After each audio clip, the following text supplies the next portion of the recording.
In this clip, we are going to do an animation playblast of the shot. Then we will have a quick recap of what we learned in this module. So in the previous clip, we finished the shot by bringing back to the correct position the gramophones. Now, in this clip, before moving further with the lighting and the rendering in the next module, I'd like to have a preview in real time of the animation. If you want to follow along, I think you know now where are the Maya files. In the scenes directory, and you can open for this one the file m3_06.mb. Okay, the first thing I want to do here is to set the frame rate for the viewer. So let's go to the Windows menu and then Setting Preferences, then click on Preferences. Under the time slider section here, I want here in playback to set the playback speed to 24 frames per second. And now I can click on save. Now, if I play, as you can see, the scene is too heavy and I can't play in real time. I have the FPS displayed here, and I barely making more than 10 frames per second. If you want to display the frame rate on your viewer as well, you can go to the display menu, heads up display, then check frame rate. If you have a powerful machine, you may be able to watch it at 24 frames per second. But in my case, I will need to create a playblast to be able to see my shots in real time. Okay, so the playblast is going to be a preview of your viewer in real time. I won't go into details about that because this is not really the subject of this course, and you'll find some amazing animation course at Pluralsight. So if you don't know how to do the playblast, just follow my steps. First, I want to frame the shot to see everything correctly, something like that. Now go to Windows, then Playblast, but click on the option box. Let's go together through that real quick. I will reset the settings to make sure I'm starting with the default settings here. I will choose to playblast not the entire time slider, but just from frame 1 to 110.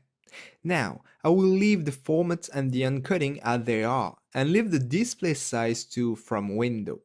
It means that it will calculate a playblast of the dimension of my current viewer window here. Now, there is a scale factor as well of 0.5 here. Because my screen is currently 1280 by 720 and my window is already really small, I will scale up that guy to 1. It isn't big already, so let's keep a minimum of pixels. And there we go, simply click on Play Blast. Maya is rendering this preview, and when it's done, the video should pop up on your screen. And voila, our animation is playing real time. Don't pay attention to the 0 FPS down the screen, it doesn't refresh when calculating the play blast. Okay, so the animation is not bad, and it's way enough for the purpose of this course. Of course, on your end, I encourage you to tweak it and improve it as much as you want. You can try changing the different mesh nodes parameters and play around to discover mesh deeper. For now, this is the end of this module, but before going on the next module, let's have a quick recap of what we learned. We started this module by positioning properly the gramophone to be able to apply the mesh influence node later without having any issues. We then learned how to separate the different parts of the gramophone and use them in a mesh network.